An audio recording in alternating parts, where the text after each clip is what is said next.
大家好，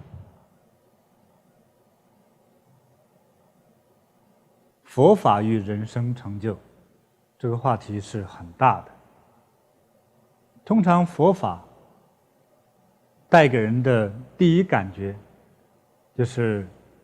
好像要回避所谓的人生成就、功名利禄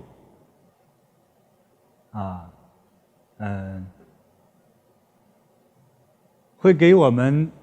留下最深刻的印象，就是我们要淡化功名，回避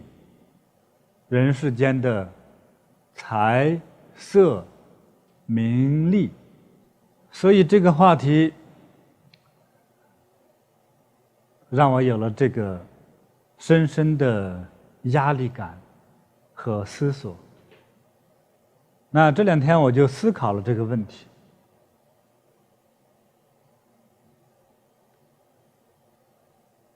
佛法能带给我们什么样的成就呢？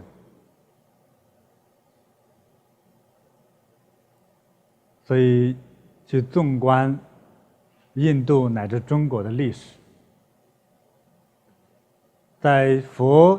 教的历史上，有很多位大修行者、觉悟的人，他们是获得的是人生的觉悟，离苦得乐。但是比较少的，有人谈论到，在人世间某些人成就了人世间的所谓功名，这是比较少的。那又引起我往更深的方面去思考。那什么是人生的成就？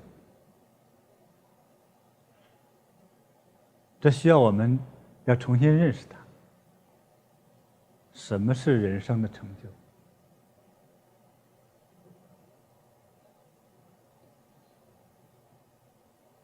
我曾经和一位老妈妈在一起聊天，记得我曾经给她谈论过，我说您现在已经70多岁的高龄，您对自己的一生满意吗？她说我非常满意。我说那您就再深入谈一下，你怎么对自己这么满意呢？他说我把我所有的爱都给了我几个儿女，看到他们能够健康的正常的这个有爱心的乃至慈善的成长，我觉得我的心血没有白费。现在儿女都长大成人了，大的孩子都已经建立了一些功名和事业，小的孩子正在上大学，人品和道德都还不错，自己的身体还算健康，所以他觉得他的一生没有白过，培养了几个好儿女，那我觉得我挺有成就感的。所以他在这样说的时候，他就觉得很幸福。这样我们大众听起来就觉得这种人生的成就好像没有什么稀奇的。对于我来讲，我再看看这个人世间这个喜怒哀乐，人生的起伏、烦恼，乃至人生的打击疾病贫困，这种种事物对一个人的一生的影响和打击，让很多人提前的病倒，少数人乃至走向绝望和绝路。我觉得我的父母亲觉得非常伟大。有时候我觉得都是一个人生难题的时候，我回头想一想父母亲，他们在这样的一个文化背景、经济状况和恶劣的生存环境的这个状况下，他们做的比我好，他们比我坚强，比我有定力，比我有爱心，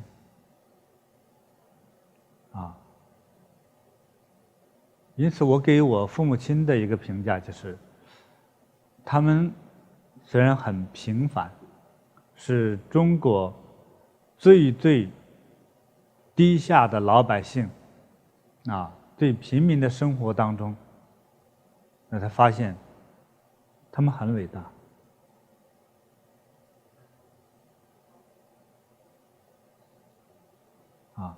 所以他们的人生，我觉得就是不平凡的，很了不起的。那么像这样的父母亲，像这样的人生，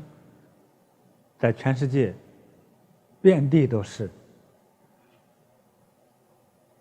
从宏观的世界上来看，这没有什么了不起的，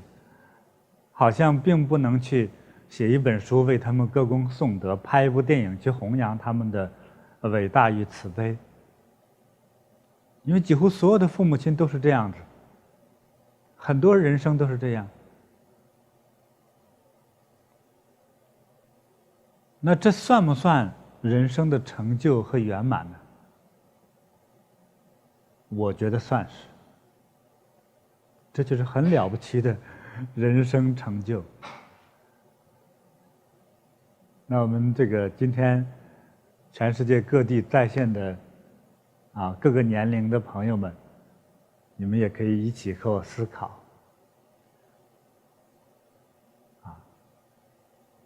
很多青年、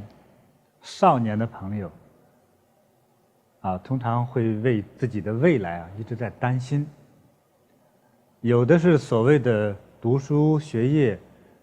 有一定的成绩优良的成绩，有的读书的成绩略差一些，你就对自己的未来更加忧虑、担心。那我想，像我的父母亲，他们的综合的素质和状态，他们都能活得很好，但是当然是他们活得很不容易。那和今天能够有缘在这里和我聊天的朋友来讲，可能你们比他们还幸运不用对自己的未来担忧那么这样的人生，今天很多尤其是青年朋友听起来，这没有什么了不起的。我父母亲也是这样子我的祖父母亲、我的爷爷奶奶也是这样，没啥了不起的呀。那我觉得是很了不起，是很棒的，他们的人生很精彩在这个平凡的人生之中而表现出来的正是无私无畏坚强乃至伟大。所以我们把这个人生的成就呢，我把它分了3个类别，就我自己分的未经专家这个认可的。像我父母亲这样的人生在全世界比比皆是，几乎所有的人都是虽然伟大很了不起，但都是每一个正常人都能做到的，只要努力，只要坚强就能做到。但毕竟没有成就很大的事业，那因此像这样的类似我父母亲这样的平凡大众的人生成就我把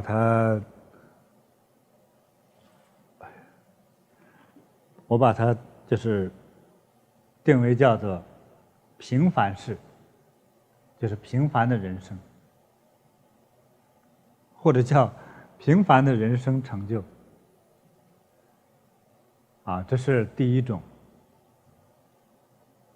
我现在是说的人生成就，我分了3个类别，这是第一个类别。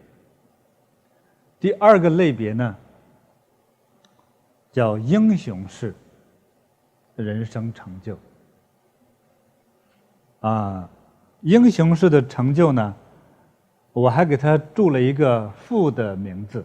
就是另外一个名字，叫开悟式人生成就。它有2个名字。英雄开悟式的人生，像举这个实际的例子来说，有哪些人是属于呢？可以说是开创先河的人，很有悟性的人，从外国历史我不是很清楚了，从中国的历史来看，中国最伟大的帝王有史料记载的，像秦始皇刘邦李世民唐朝的开国皇帝所以英雄没有绝对的定义，只有大约的定义。第一是开创历史先河的人，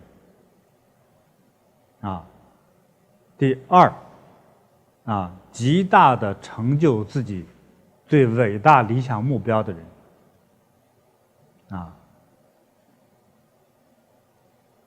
我觉得大约是这样。所以从历史上的这若干位伟大的皇帝，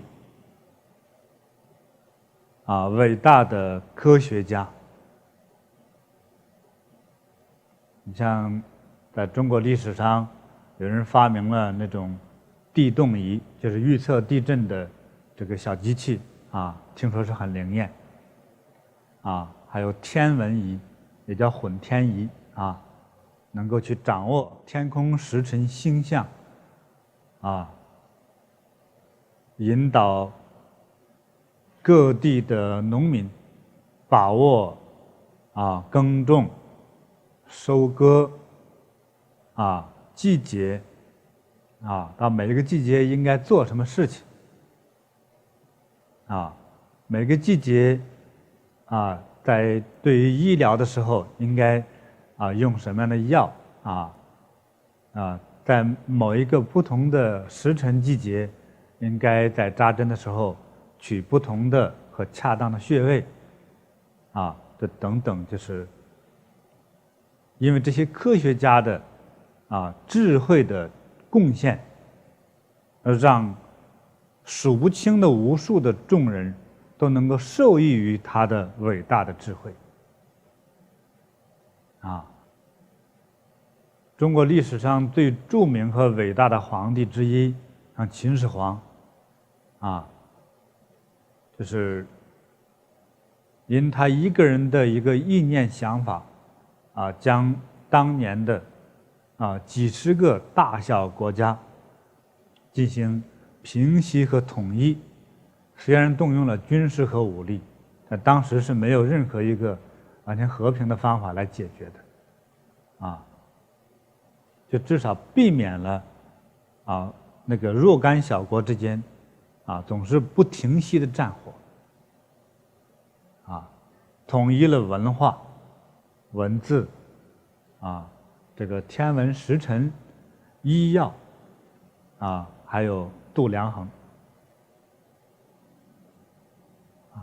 就是历史上我们讲的君王、科学家这个学者，还有艺术家乃至到各个类别的引路和开路先锋们我认为都属于英雄式的人物当然包括近代的都有每一个时代都有英雄出现的时势造英雄嘛。你像在近代的美国前总统林肯就是一个很有创举的人在过去美国呢，这个黑人呢都是卖过去的奴隶，至少是下等人。啊，这个林肯就倡导这个人人平等，啊，很像佛教的人人平等，尊重每一个生命，啊，爱护众生，啊，意念是很类似的。啊，他让这个当时的法律呀、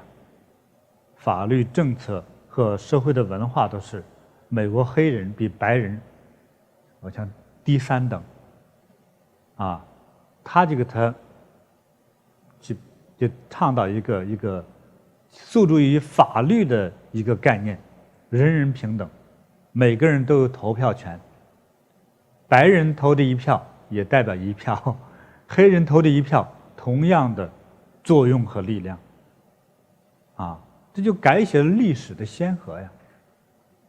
啊，这是有突出成就的人。这3种人当中，我朦胧的讲一下哈。那么第3种是什么样的人呢？很多人我相信都想不到，因为是我自己想出来的。第3种人就是觉悟的人。觉悟的人通常是指超凡入圣，引导众生、引导社会大众走向一个更光明的路。啊，他心中所想，啊，去承担一个国家、一个民族，乃至承担着世界，为众生所想。啊，他是想为众生所想，行为众生所行。啊，那就是觉悟的人。啊，比如像释迦牟尼呀，啊，释迦牟尼佛。西方的耶稣，啊，我们先不管说他的灵魂是什么神也好啊，什么东西，首先从这个人来说，那就注定了他的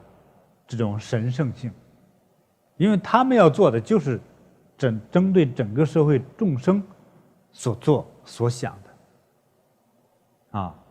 那这是最著名的了。其实这个社会上是每一个时代都有这样的人产生。啊，它的比例可能是100万分之一乃至1000万分之一。啊，比例比较少。啊，但是从佛教的哲学概念来说，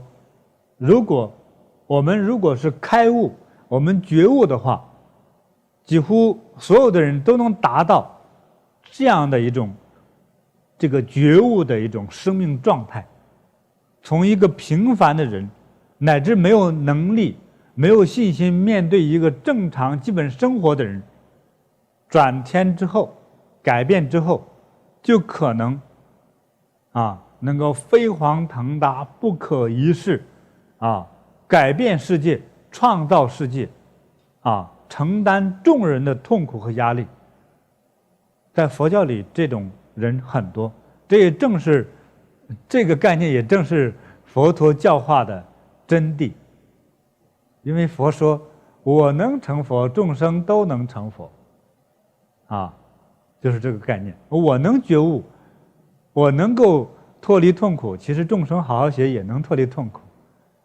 如果你大概按照我所引导的、我所教导的去做，你就成了。所以在佛教呢，很多就我认识的、观察到的一些人，那过去活得很痛苦，根本没有信心和能力去面对生活中的烦恼。到通过这个一番学习修行之后，几年不见了，那真是人就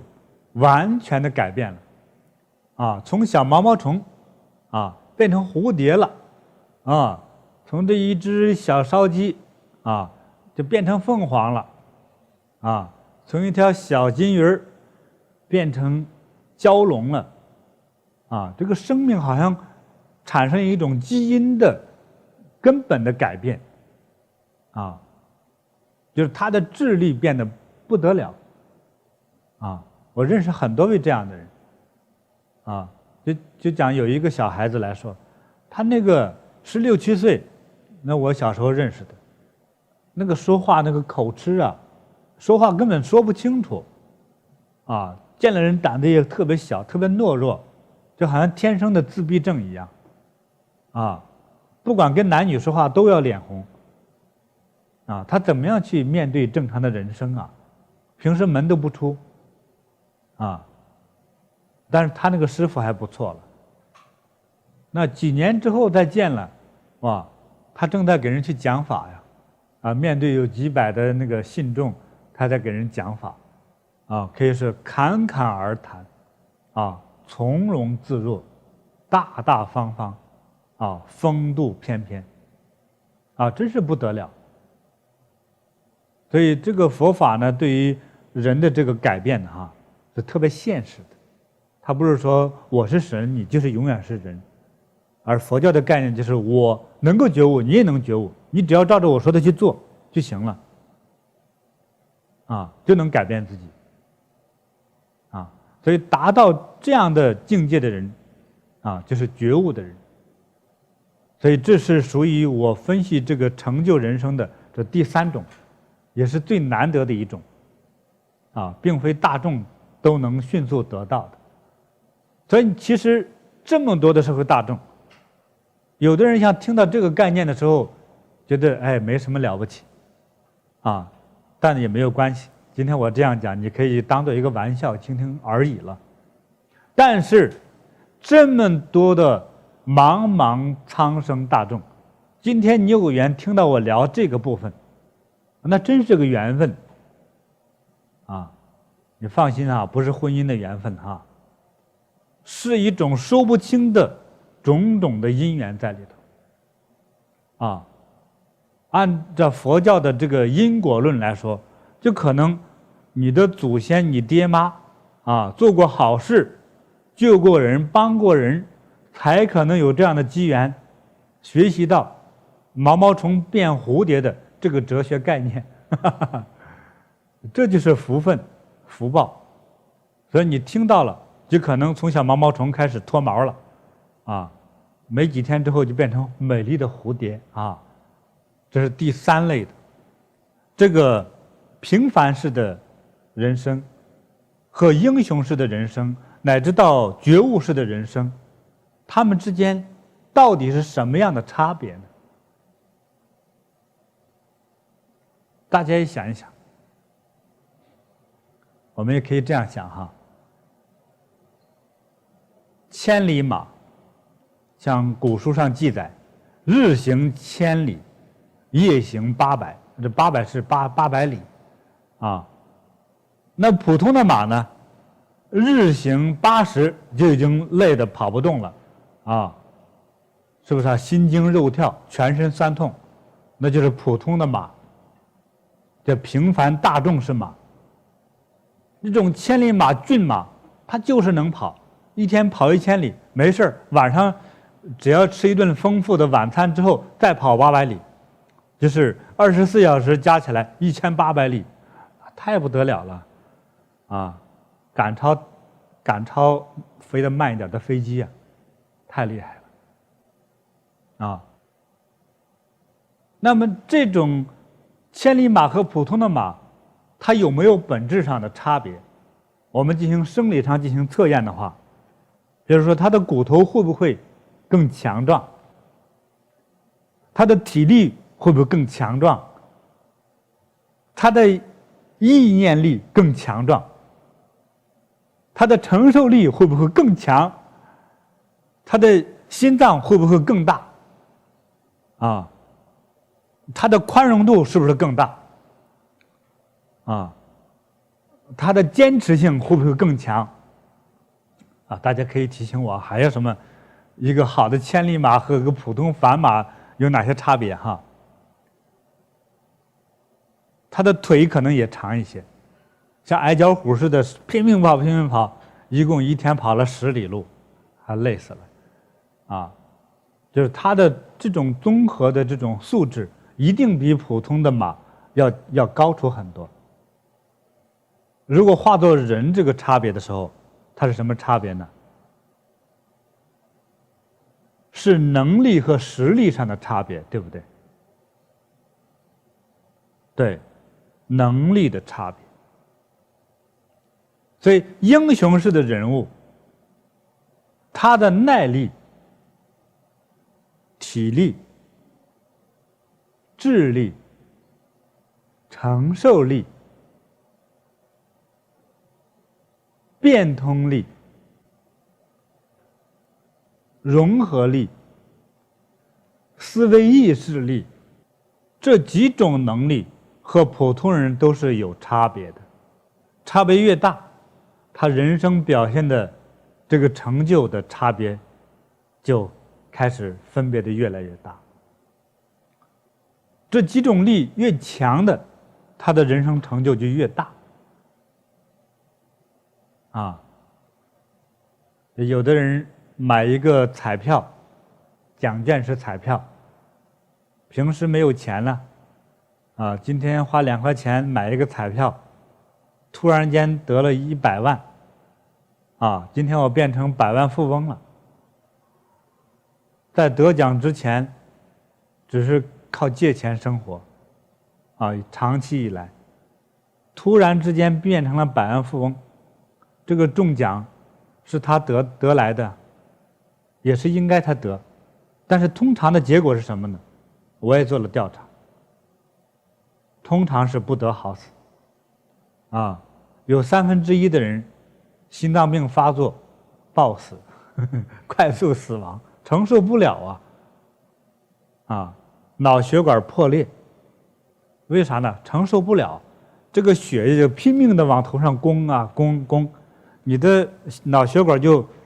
承受力，比如就只有10，你攻上来的血就是100，脑血管爆裂，承受不了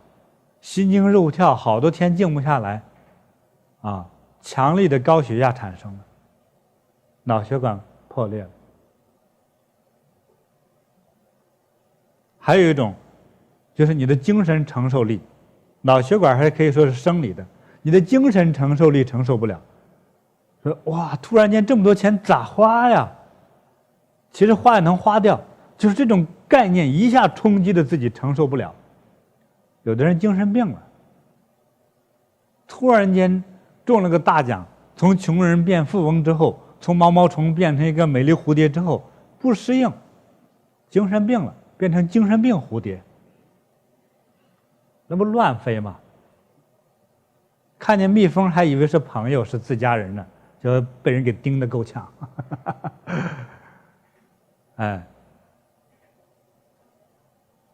好，所以我们一个成就的人，你每一种力量不够那么强大，都可能会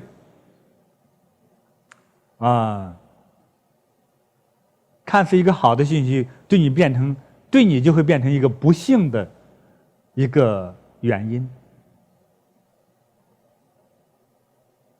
对，所以这个不同境界的人，我们进行分析，他的几种力量、几种承受力确实是不同的。这里头当然包含有一个是先天遗传的部分，你遗传承受力比较大。那么更重要的是后天就通过进行学习进行努力的重新创造自我这个也是有着必然的关系，就是先天跟后天的这2种的素质，如果很好的结合起来，那是更好的但是按照我的经验和佛所说的这些教化、这些法语来讲，我觉得人人都可以改变自己的，从平凡式的人生转变成英雄式至少是高尚式比较有更大成就的人生。因为佛在这个很简短的几句话之中就讲到了这个关系，讲到人必然会得到改变请大家记住会说的可以和我一起说：若知前世因，现在受的是；若知未来果，现在做的事。你不要听，这只是佛教语言，那你就错了。你已经把很多的名词和哲学概念注上了一个钢印，它是什么？那是错的，它不是什么，它就是一个哲学的伦理关系，是一个层次的关系，是一个自然生化的道理，就是有因则有果嘛。说你的命是不是被注定的呢？有注定的部分，但是还可以改变。注定的部分说，你现在生下来是这个人，你不可能变成狗啊。你生下来就是男，你不可能变成女啊。好，回到我们最核心的话题，就是我们只要通过这个后天、先天我们没法努力了，先天没法努力哈，就是尤其是给今年青年的朋友啊，今天已经生就你的这个样子，不可改变。但是我们的能力是可以改变的，就是我们可以多学知识，啊，多学习善知识，啊，听到我这个年龄讲善知识，觉得有点古老的感觉。善知识是指利于自己、利于家庭、利于大众的知识，啊，那特别隐私的知识是什么呢？比如说偷盗、杀人、越货、放火等等那些非常不利于别人和残害别人的事情，啊，包括诈骗，啊，战争，这都是坏的，啊，那是有利于自己、有利于家人，而且同时有利于社会大众的知识，这称为善知识，多学善知识。那佛陀非常的智慧啊，生怕我们听不懂，说的更具体说，啊，尽量去亲近。就是常亲近善知识，啊，你怎么样得到善知识呢？啊，我要经常去亲近他。比如说有一位老先生，啊，非常善良，又很有知识，很有学问，很有技术，我要经常去拜见他，经常在他跟前去帮忙做的事，啊，经常向他去请教，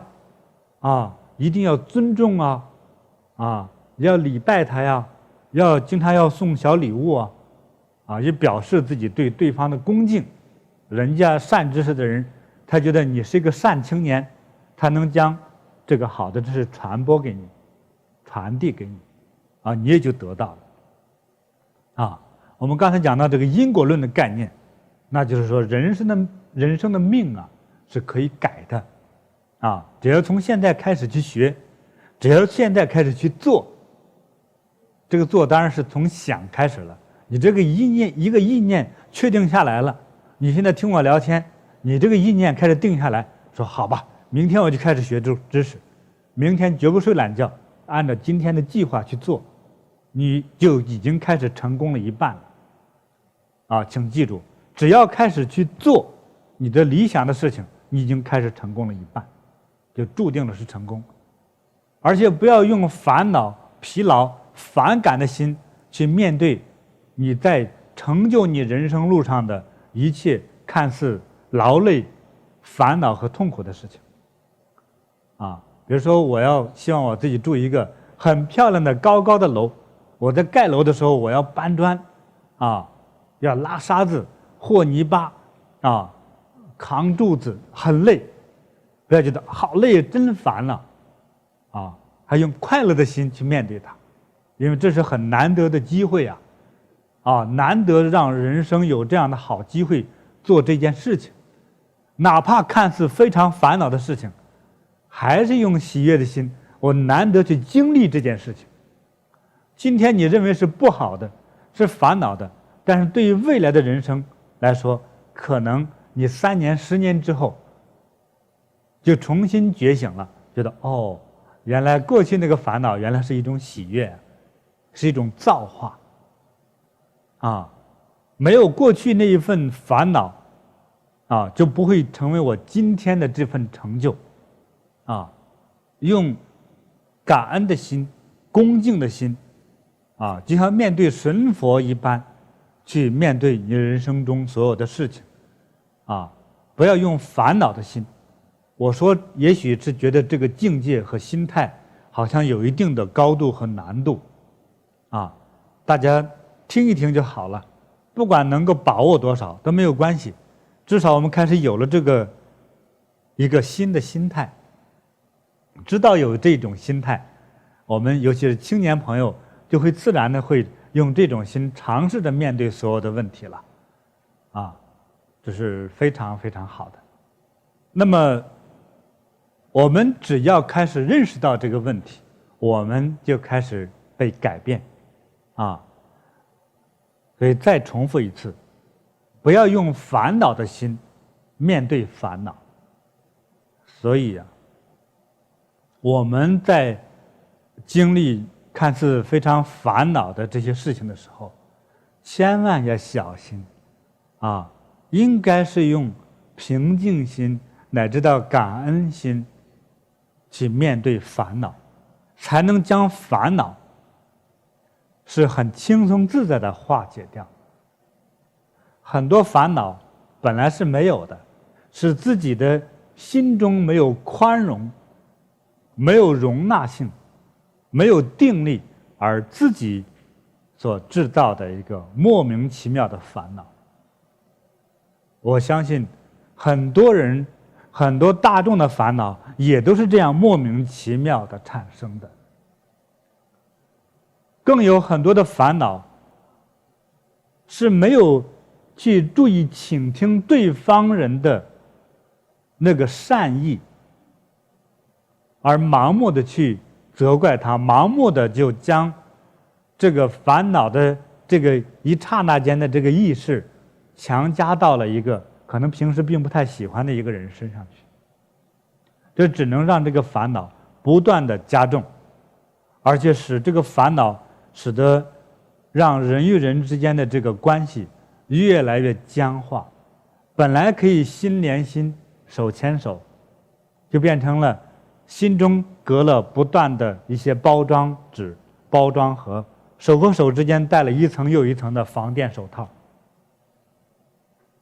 人和人之间的距离感就加强了，那矛盾也就加深了。但是这些矛盾都是莫名其妙产生的，就和很多股票一样，都是泡沫的。股票的泡沫还容易被人识破，但是人自己和人与人之间的烦恼乃至这个隔阂，是由你自己的心所造成的。那这样的心造成这种烦恼的心，都是不够慈悲，不够宽容，乃至根本没有去用心去倾听对方，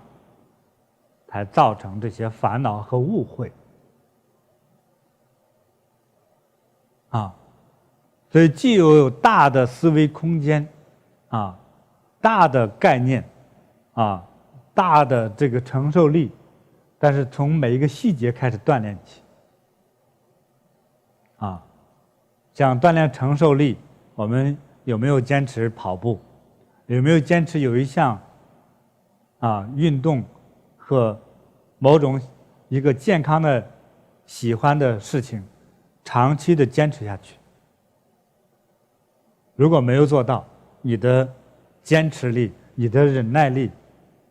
就可能会很差。所以要想改变自己，从细节来说，就是培养好习惯，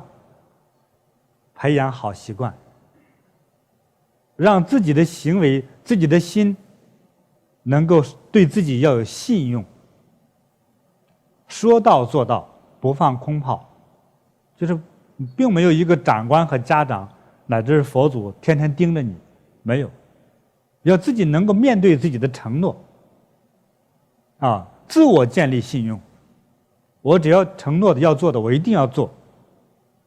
今天晚上我10点钟我要做工，我要做到2点，做不到我绝不睡觉。那你必须去做。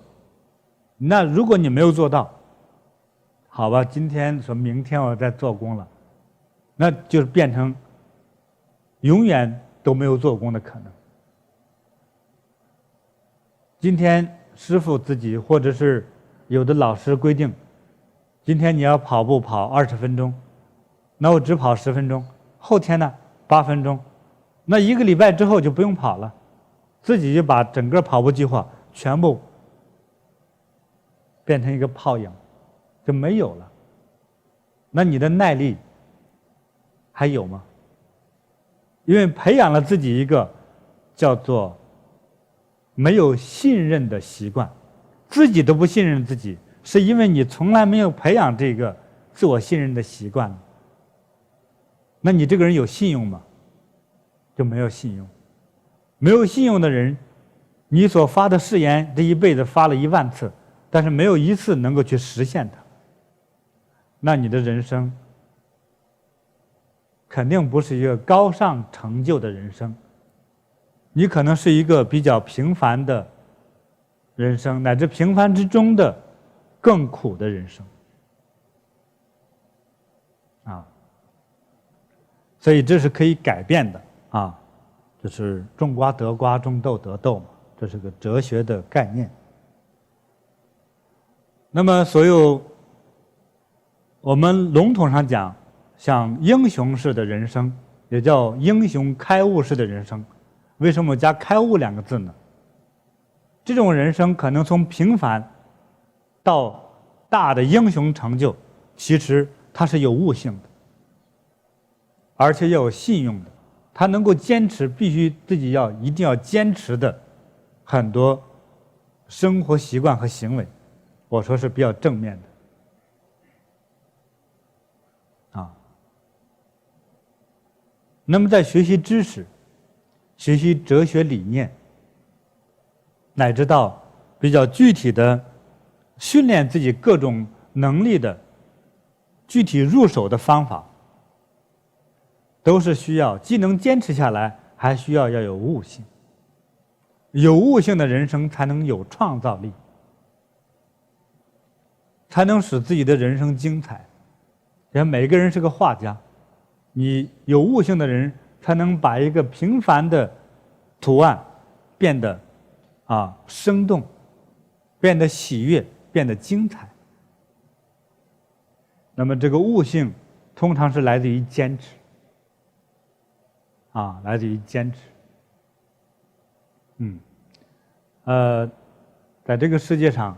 中国人很多人喜欢吃面条，你们知道最好吃的面条是怎么做出来的吗？还是这个小麦面，是反复的揉搓之后，我们先不要说添加的那些菜料汁，先不讲这个，就光这个面条好吃本身，要真想做的最好吃的面条，一定是经过了很多反复用手去揉搓它，将力量，将你的意念，将你的欢喜感觉，希望吃到面条的人得到幸福和喜悦的那种赞美感，一起揉到面里头。这个心态加上力量，加上方法，尤其是加上了这个时间，这个面就变得非常好吃。所以在我们培养一个行为的时候，反复的去做，反复的去做，才能品味到一般人无法品味到的那种美感。所以贵在于坚持。坚持2个字不是很妥当如果用一个坚持的心做一件事情，你就没有那种就叫深入其中、融入其中的美妙自在的感受。说不但要坚持还要欢喜接受，融入其中不分彼此，才能够产生悟性。比如从做工修禅来说，你看清净的、自在的、善念、清净的心，闭上眼睛坐在那里通常是1个小时之后，从这样一个根本没有任何动作，乃至没有更多意念的这种最单纯的生命行为中，而能够产生到不可思议的美妙感受。1个小时之后，通常你这一天的疲劳好像突然间就飞了，没了你这几天的心中的那个烦恼、那个憋闷、那个甚至痛苦没有了，化解了。你问我怎么化解的？不知道，就是在你这个清净的、最简单的这个行为之中，自动化解了。乃至到有疾病之后呢，你在这种清净的做工之中，自然那个病也没了，也化解掉了。所以我们要学会去品味，看似枯燥无味的，培养自己的信心、耐力，乃至到学习知识中、学习技术中，看似简单而枯燥的行为，你学会去欢喜接受，融入其中，才能得到所谓的法喜自在，才能产生悟性、灵感。那么有了悟性、灵感，在这个之后呢，你的世界观，你的各种的我们讲到的力，承受力呀、思考力，忍耐力，宽容心，乃至什么体力，乃至是你的某种是不可能的某种力量都能产生，就好像是改变了我们的基因，改变了我们的种姓种族。我们刚才讲这个毛毛虫变蝴蝶是这个过程，鲤鱼跃龙门也是这个过程啊。一条小鱼越过那个高高很难跨越的这个大龙门之后，你就不是鱼了，你就是龙了。那这个有没有可能是这样子呢？这正是对于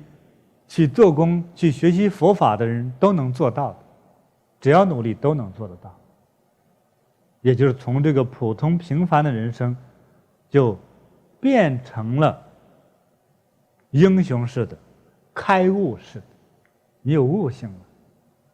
了，你的各种的能力，加上有这个灵感悟性的这一种不可用语言描述的这种状态，你这个人就会变得出类拔萃。如果经商来说，你可能成为非常棒的商人。我接触过不少的商人，大大小小的商人，我发现有很多非常成功的大商人，他们的精神境界远远超出我们的想象，有很多就是哲学家。还有的商人，他简直就是个学佛的，就好像是一个大法师转世，今世变成了商人而已。他的是一种非常慈悲的人生哲学概念，而并不是天天只要见了钱就高兴得不得了，不是这样子的，没有这样的。很多的企业主，比较有境界的企业主，他们今天的经营已经不是为了自己的温饱和存款，而是为了让很多人有工作有饭吃。还有很多企业主是将自己的创造和智慧奉献给社会的，他赚的钱全部捐出去了，所以就看你有没有这么大的一种悟性和境界。所以有了这种境界的人，有了这种悟性的人，有了这样意念的人，他们就成为英雄开悟式的人生，就必然得这种成就。有的人说我也想得，但最终没得，通常还有一个叫做业力的这个部分，业力使得你某种承受力不够，智慧力不够，所以你不能成就所期望的人生。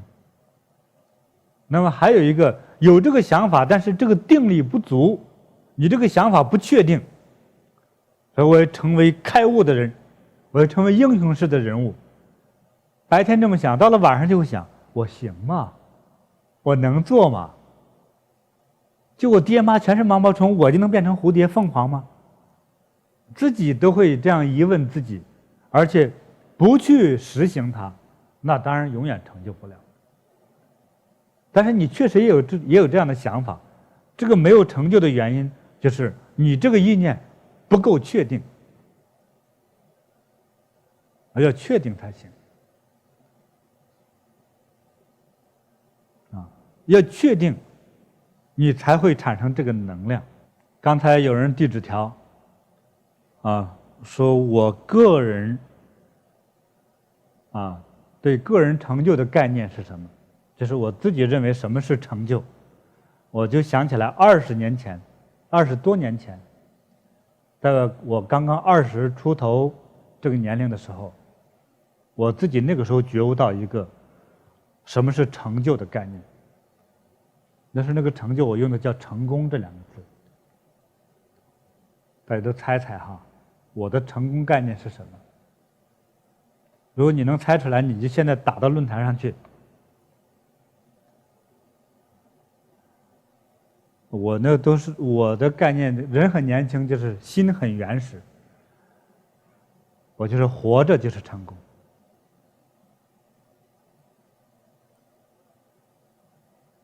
我把这个概念我告诉过很多人。那曾经有一个人就问我，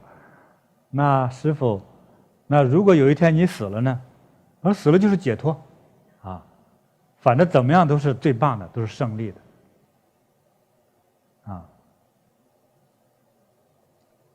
这是不是有点太低下了吧？活着就是成功。现在能够在这听我聊天的都是活着的。现在如果已经死了来听我聊天的，请举手。我估计一个也找不到，他举手我也看不见，活着就是成功，这个概念是一种什么样的境界呢？就是活着我一定要努力，我不能失败，要让自己成功成就，所以我必须要做最好的人。我每天不能让自己休息。我讲的我这人也是很俗气的人，我保证不让自己睡懒觉。我给自己规定的，早晨只要到了早晨这个时间段，只要我醒来就绝不会再睡下去。所以多年就成了习惯，只要我早晨不管多早醒来，我就不会再睡觉，要么做工，要么做事。你说为什么？我就不想培养一个懒惰的习惯。翻阅所有成功人的书，其中一句就是业精于勤，事业精于勤奋的，勤奋的人才能成就事业，这是其中一项法宝。我是这么做的，也希望喜欢的小朋友们也这么做要勤快勤奋，不睡懒觉，不赖被窝。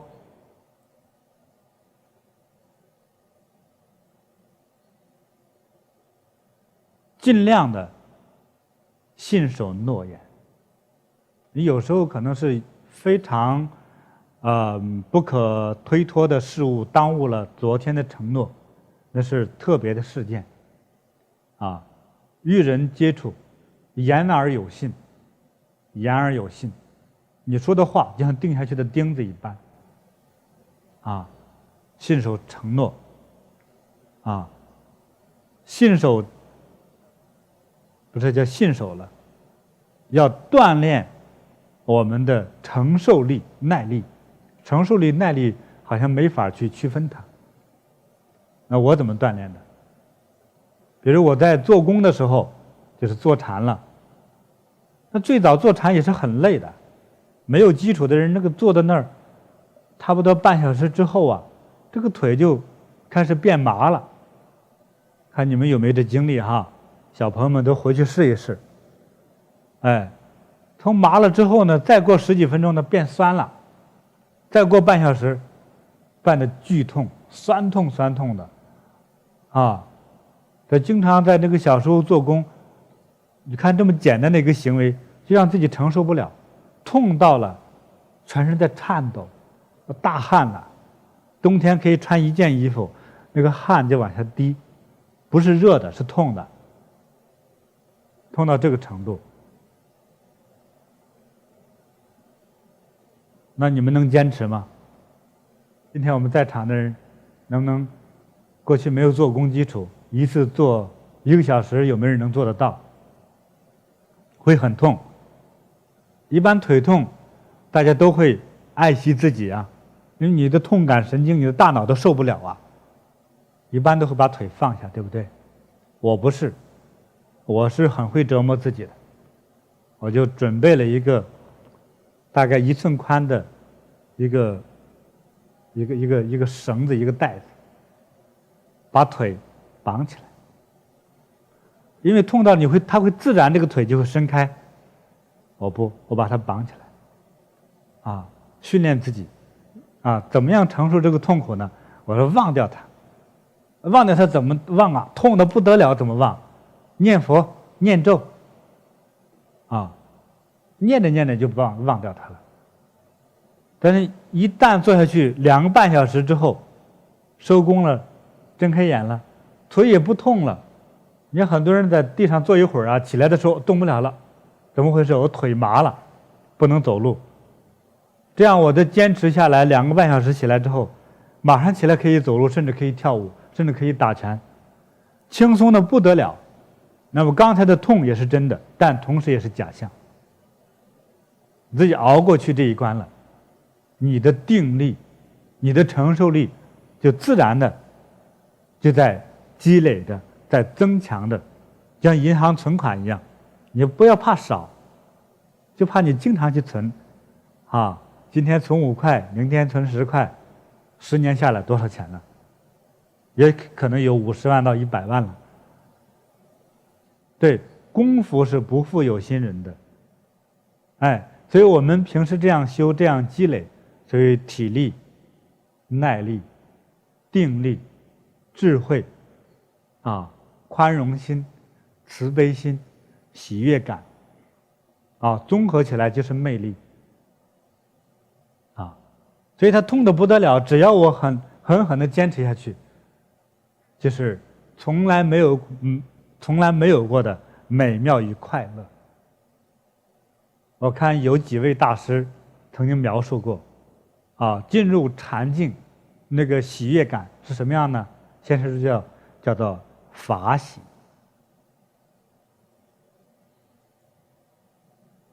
这个法喜里头分了若干个境界，实在无法描述，最后只能叫做大自在境界，啊，美妙轻松，啊，飘逸的，啊，就像那个大自在菩萨那样子。大自在菩萨，大家看到只是一个画像和雕像，是生硬的待在那儿不动。其实是叫做极度的美妙，这种美妙超越人世间一切快乐。达到这种快乐，你就有了灵性悟性，你的大脑已经得到了改变。你的大脑就是从一个原来的毛毛虫大脑，啊，已经开始变成蝴蝶的大脑，变成凤凰的大脑，正在变了。啊，如果也是按比例的话，可能已经开始有1成、10成到20成，也就是20%、50%，慢慢的在转化着自己。啊，所以他这一种的训练，就可能让我们产生多种的益处。跑步训练，别人跑半小时，啊，在那喘受不了休息，我也喘，但是我休息一下，我继续再跑。这走八卦师傅说，你这年龄走40分钟就可以，好吧，我走2个半小时。我走那个八卦的时候也是，全身累得如筛糠一般的，就是震动、颤抖，我坚持。我最好的坚持方法是微笑着走。一般你想着我要死死的把胳膊抬起来，因为这个手臂举在那里，最后根本举不起来了。我没有别的办法了，我就想观世音菩萨在前面看着我，他在引着我走，我就跟着他走啊。我就不想着用功夫、用力量，啊，用那些口诀，这些口诀我就忘掉。我这样走反而走的是最舒服、最好，最后没有任何疲劳感了。那朋友们会担心说，这样走是不是没有功夫了？也许功夫更好，而使得自己的功夫很强壮，啊，手呢很柔软，身材还不错。就是锻炼自己的耐力，同时锻炼了体力，锻炼了心境，产生出宽容。它不过是光锻炼了一种具体的能力，关键还能够不断的产生，像化学元素一样，不断的去融合，再产生，再融合，再产生，所产生出来的东西远远超过我们想象和计划的那样。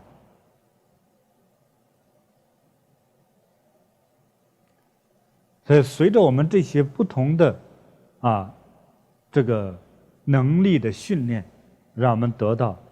多方面的收获。你的境界越高，你的收获就越大。好，还会有同学问我呢，那我具体要怎么做？我也想成为一个英雄式的人生，乃至觉悟的人生。那觉悟不容易哎，那只有释迦牟尼之类的这种是大根器的人才能觉悟，我怎么能行呢？还有会不会变成好高骛远今天我想，比如说有人做生意，我就要超过李嘉诚，超过世界首富比尔盖茨，超过巴菲特，那个股神但是结果我不会超过他，没关系。那我也再去这样想我曾经我认识有一个人他小时候就认识。那么在几年前我碰到他，那么他现在是一个很成功的商人，赚了很多钱，我不知道有多少吧，挺多的。他说他在国内上海、北京、广州那边都有一些房子，有的一栋楼房租出去，有些那个住房租给住户，完了很多套房子，他说他自己赚钱得来的。那么他年轻的时候我认识他的，在10几年前，他就跟我说，我要超过香港首富李嘉诚，我希望我成为亚洲最富的人，但是他说了之后，他也去认真的去做事，认真的去执行，他去做，到今天，他的经济状况，据我所知道的，应该远远的没有超过李嘉诚，比李嘉诚钱少多了。但是和他在10几年前我最初认识他的时候，不是最初了，和他年轻开始有了这么一个理想、一个意念的时候，那个时候比他是1分钱没有。我们说年龄嘛，他30岁的时候1分钱没有，但是他有了这个想法，但他努力去做。现在40多岁，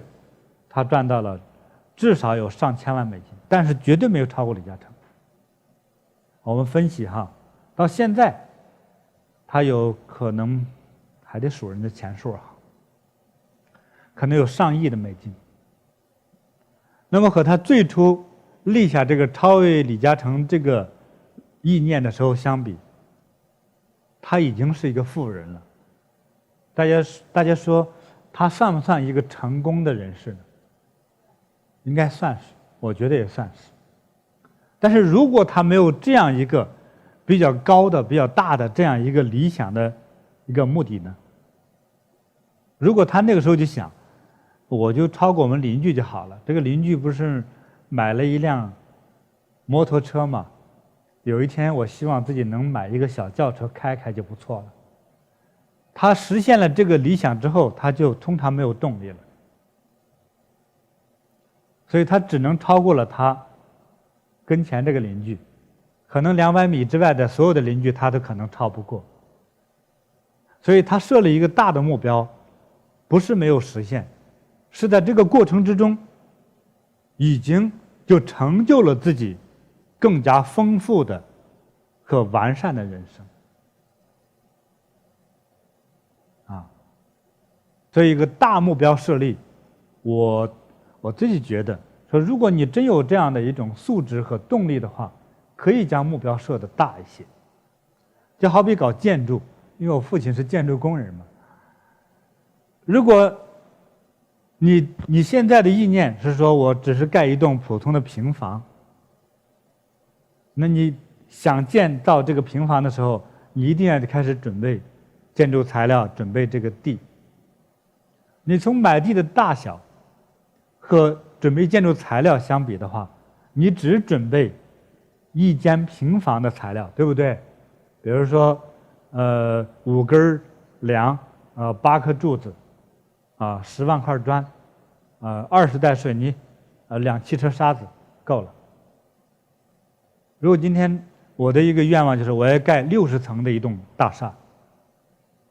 我同样也要做准备，那我一定要做60层大厦所需要的材料准备。不容易，但是你的意念，你的入手处就是对着60层大厦的准备的，所以可能要6万根大梁，800吨水泥，50船沙子，1000万块砖头。你的准备的心态和所有的行为都是照着这么大的去做的，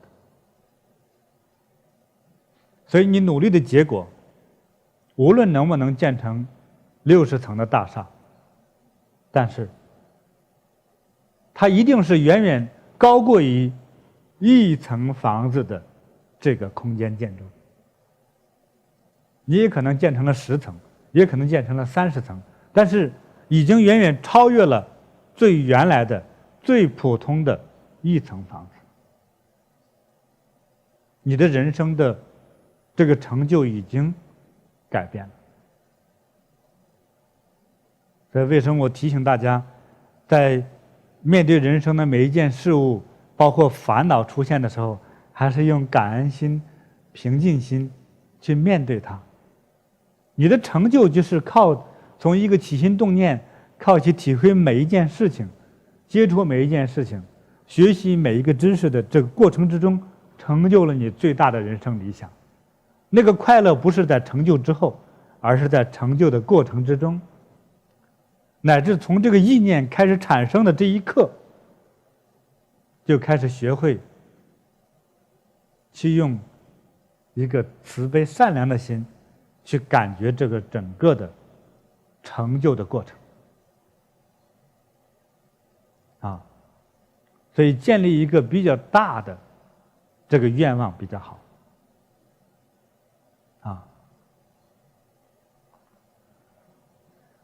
因此我们可以推理出，愿望从大宏观来说大的宏观人生哲学，就是愿望决定人生成就，愿望产生智慧，产生动力，乃至产生知识，过程之中还产生魅力，还实现了自我人生的价值。你自我人生价值其实是不肯定的，你也可以成为一个普通的百姓，做一辈子连一套房子买不起。你看多少人干的工作级别越低，生活的状况越加贫困。我说的是现实问题没有几个建筑工人买得起一个像样的房子。说盖房的人没房住，缝衣的人没衣穿。专门开车的人从来没享受过汽车，因为总是在为别人拉车，开的过程之中不是享受，而是为别人服务。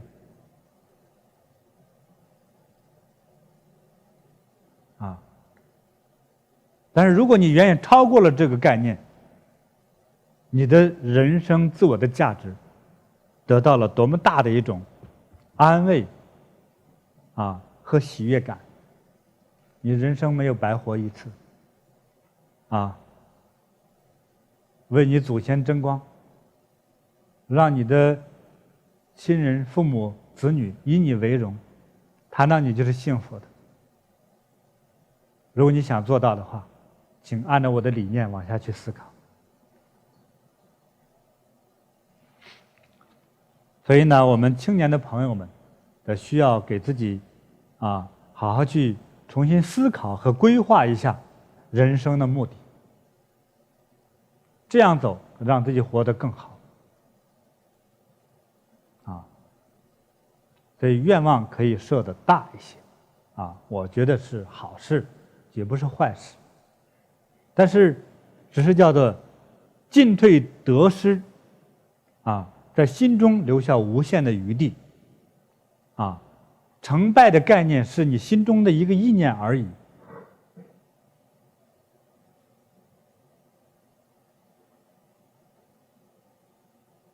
两个人摔跤比赛，张三把李四摔倒在地。张三说：“你看我赢了，因为李四被摔倒了。”张三的喜悦感刚刚在嘴角上露出来，没想到最痛苦的事情发生了。李四趁自己摔倒的时候，狠狠踢了张三一脚。张三趴在地上趴了半天，到底是第一个倒的人失败了，还是第二个倒下的人失败了呢？也可以说都失败了，也可以说都没有失败。所以第一次倒下去不代表失败，第10次倒下去也不代表失败。用喜悦的心去感受这一切。也想让自己不失败，就是不要把自己投入一个陷阱。这里头以后我们有时间再讨论一些具体怎样有个度量火候的把握问题，那是以后再讨论的话题。今天我们讨论的佛法与这个人生成就的这种智慧思维的东西。有了一个大的目的的人，他会出现有几种特点，因为未来要成就嘛。有了大的目标，比如说我今天想盖一栋小房子和一栋大厦，我们通常会产生从这个空间的感觉上，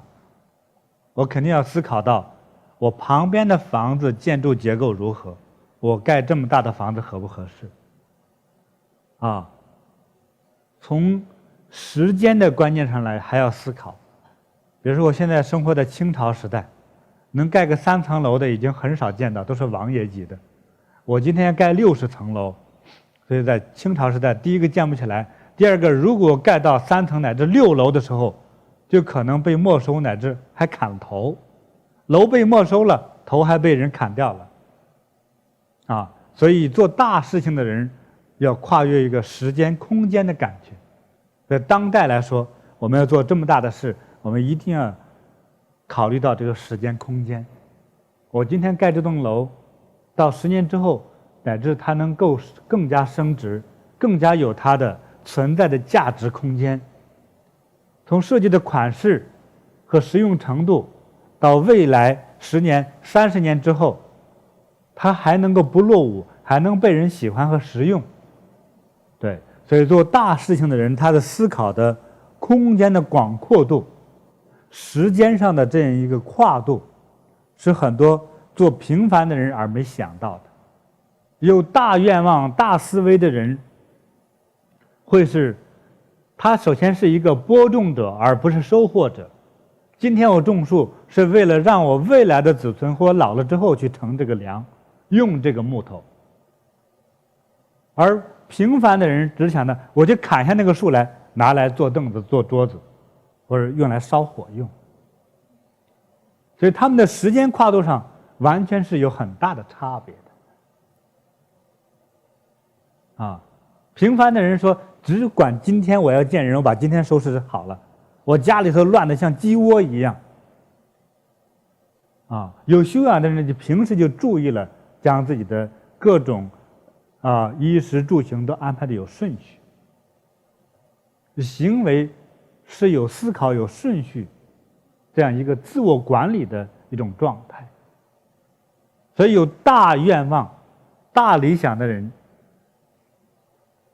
就更加宽容。所以遇到烦恼的事情，不会永远烦恼下去，要快速的去调整自己烦恼的心，将自己一个最明确的智慧的眼睛擦亮它，看透这个事物的真相，不会轻易起烦恼。因为他看到了烦恼背后的喜悦，所以跨越时空、穿越时空的概念，乃至穿越事物的障碍感。所以大的思维境界是非常非常的重要，但是没有这样的教科书啊，在佛经里有，我们又很难解读它。无论今天我们是做一个平凡的人，还是期望自己变为一个解脱自在开悟的人，不管能否成为英雄式人物和觉悟式的人物，那么我需要提醒大家一点呢，就是不要像一个平凡人、小人一样对事情斤斤计较，乃至闲来无事争风吃醋、鸡毛蒜皮。如果一个人缠绕在这种具体杂事的小麻烦之中，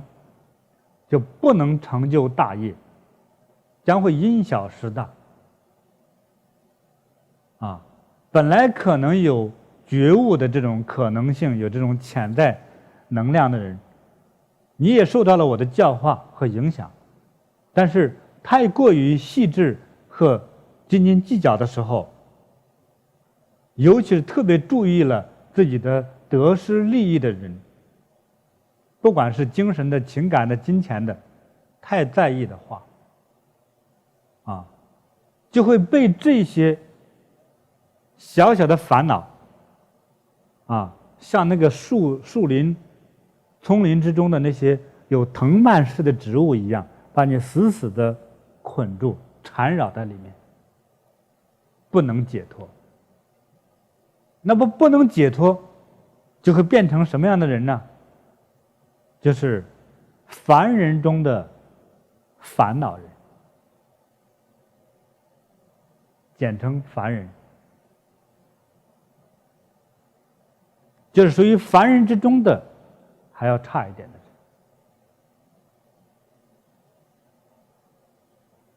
人。所以希望大家千万注意，别太斤斤计较，太斤斤计较就把自己一个有限的智力、有限的这么唯一的一个身体、有限的这一点点智力、有限的可怜的这一点点知识，就被这些鸡毛蒜皮的，但是你认为挺严重的这些烦恼的事物，把你绑死了。那就注定了你就是凡人中的凡人，那么你的人生成就还有吗？就变得孩子养不好，家庭搞不好，事业无所成，金钱全跑了。从中国传统的话叫什么呢？命浅福薄之人。对，就常常计较。所以我希望我们的所有有缘的大众，都能够得到最安逸、快乐、成就的人生。我想，只有了有一定的成就和心中的境界，才会有快乐。每天活在一个极为贫困的状态下，很难快乐，因为会威胁到你每天的生命状况啊。就吃了上顿没下顿，你能笑得出来吗？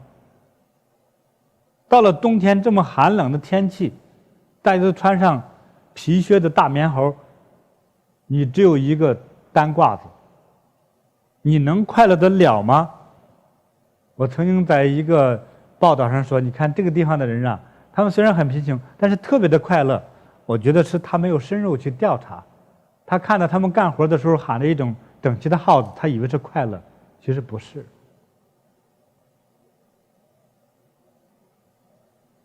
那只是工作口令而已。比方说你的职业是舞蹈演员，这几个舞蹈演员这个统一的舞蹈，那他一定要配有音乐或者是歌曲啊。你所做的是你的工作，你的工作有时候是不得已做的。我记得在汉朝的历史上和刘邦这位皇帝一起开创基业的一位能征善战的大将军韩信韩信。那么他在年轻的时候，也就是他已经很有智慧，很有才能，但毕竟当时家庭经济状况不佳孩子多，收入少就是吃饭都好像经常是吃了上顿没下顿但是他已经学到了很多的知识尤其是他的这个作战的知识。作战的知识绝不是作为一个大将军来说，绝不是动用的是叫做孔武的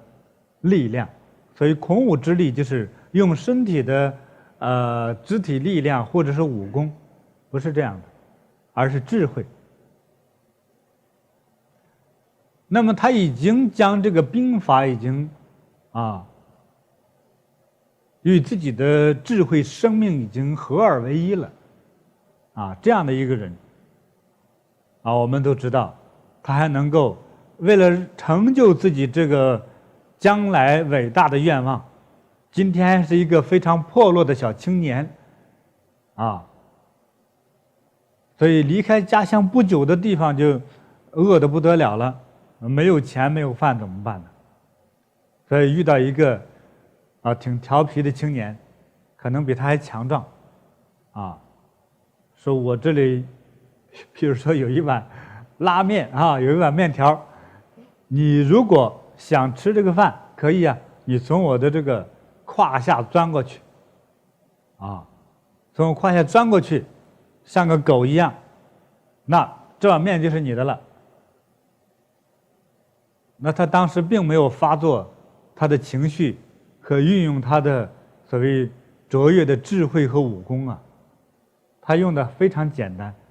他这个都不用动智慧，这是一件很小的事情，好吧，那我就钻过去，我只有保全自己的生命，我才能成就我的人生理想所以我们很多青年人不要以为自己什么都不会做你可能什么都会做，你在一个最基本的这个知识这个基础上，我相信我们所有的青年人能学会所有的各种知识和技术大家的前途都是无量的，你只是还没有机会和机缘走向你真正的你认为可以拼搏可以展示你的知识的这个机会。你想有这个机会并不难就是叫顺藤摸瓜式往下走就行了我记得就是当时有一个汽车做的广告是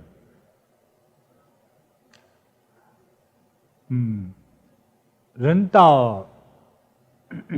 山前必有路，它改成是车到山前必有路，有路必有某某车我记得有这么个广告，这是10年20年之前的。我觉得这个其实做得很好，他是为了表示他的车让大家记住这句话我觉得这句话应该给所有的人就是人到山前必有路。好像在路，你今天远远看到那个山，我会怕说这个山会障碍住我的往前走的道路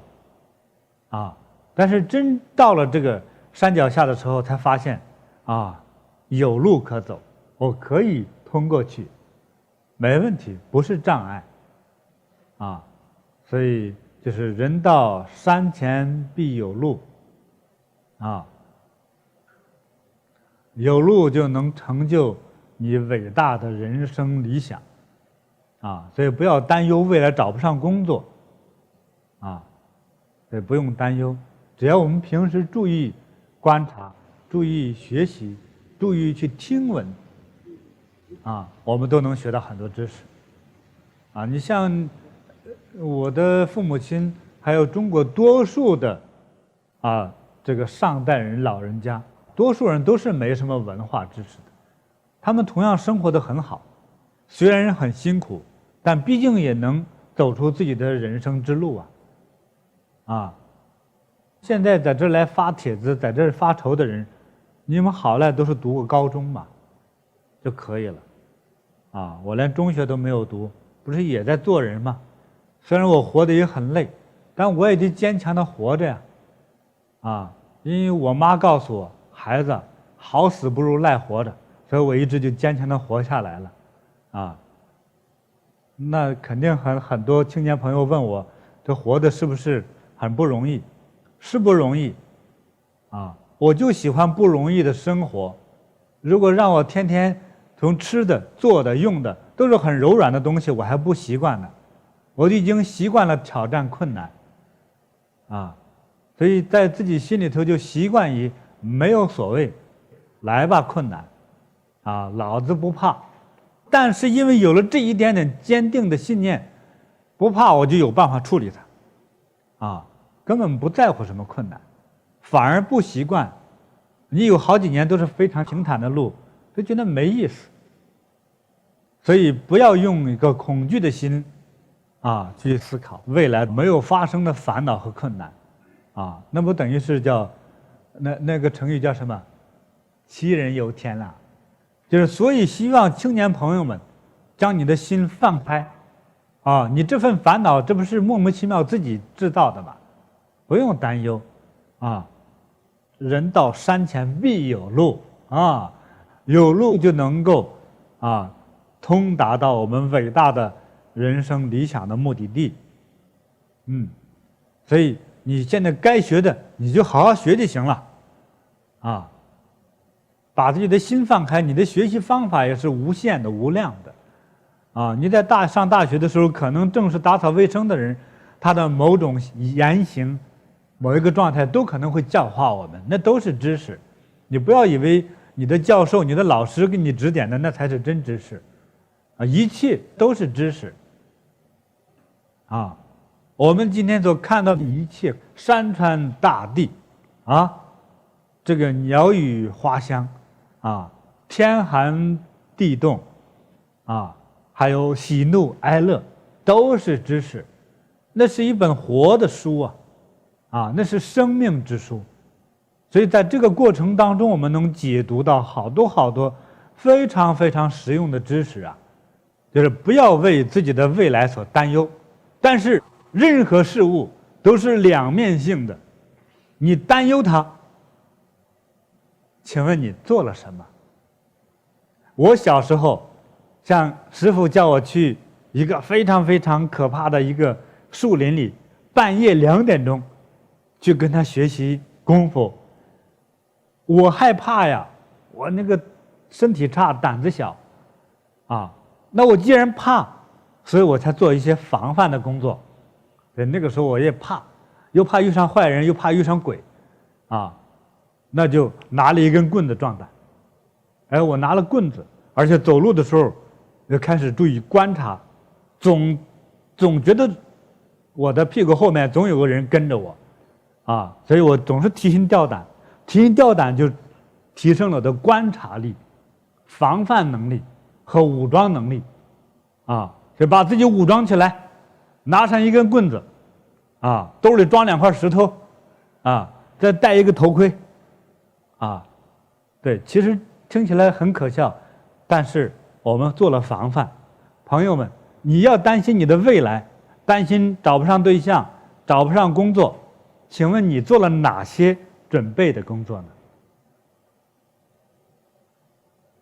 你怕找不上工作的话，那你是不是要多学一点本事呢？光盲目的害怕，什么都不干那最终只能给吓死、饿死、累死，还有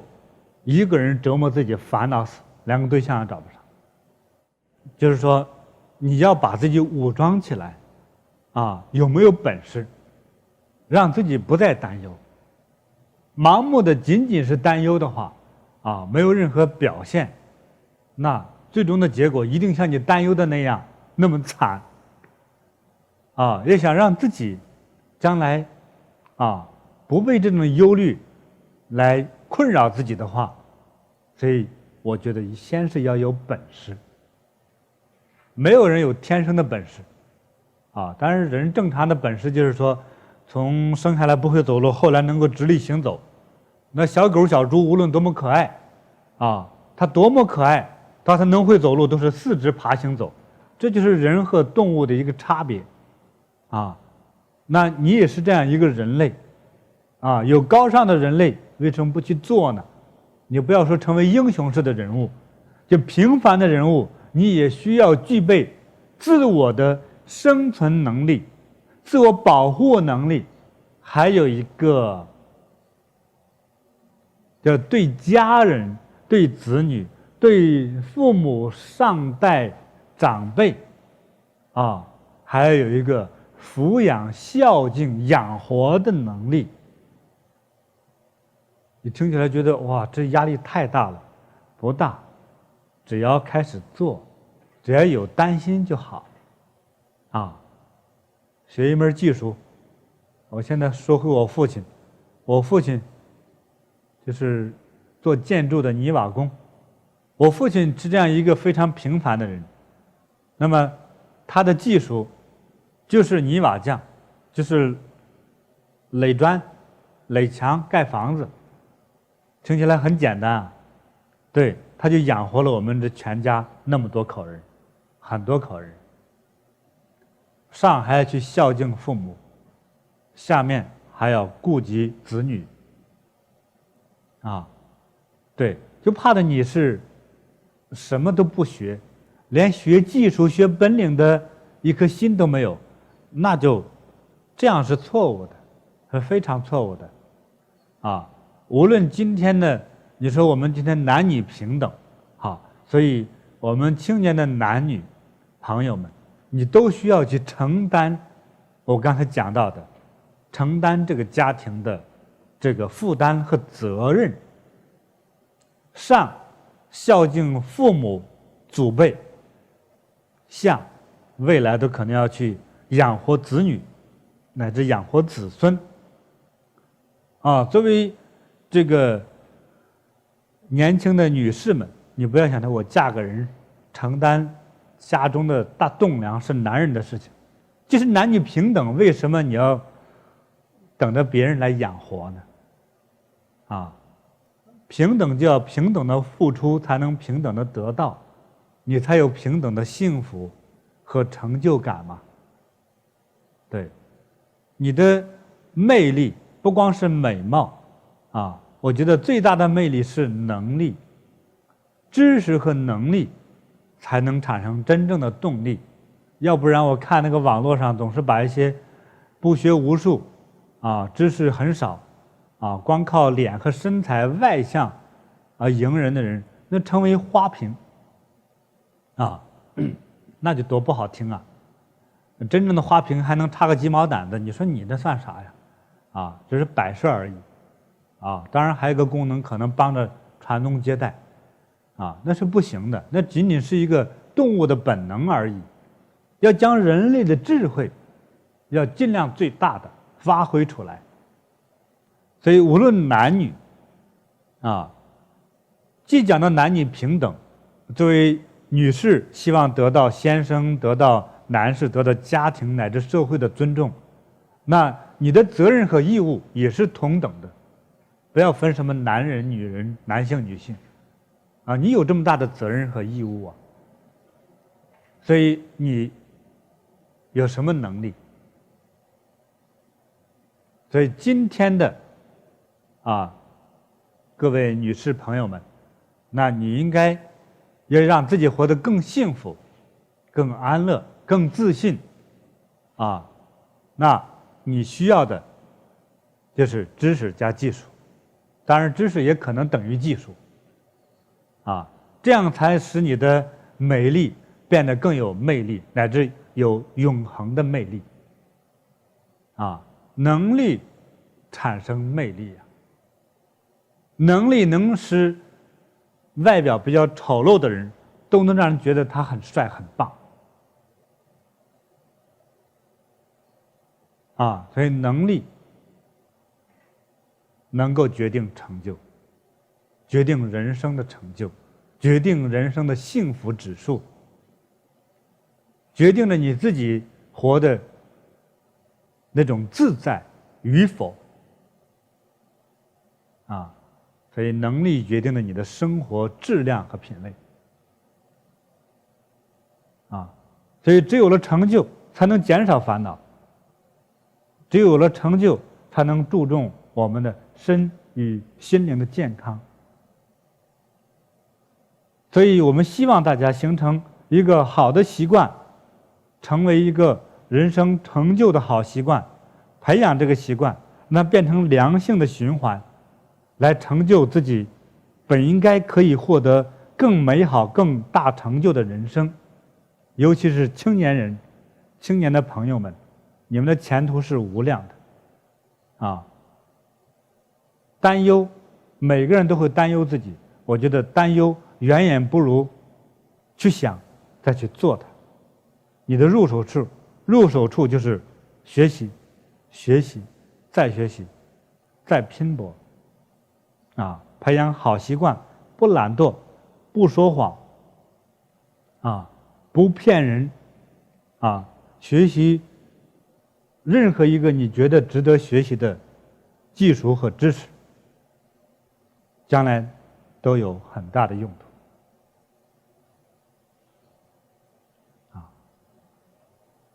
希望大家有一个完美的人生。谢谢大家，下次有机会再给大家讨论更深入的问题。谢谢。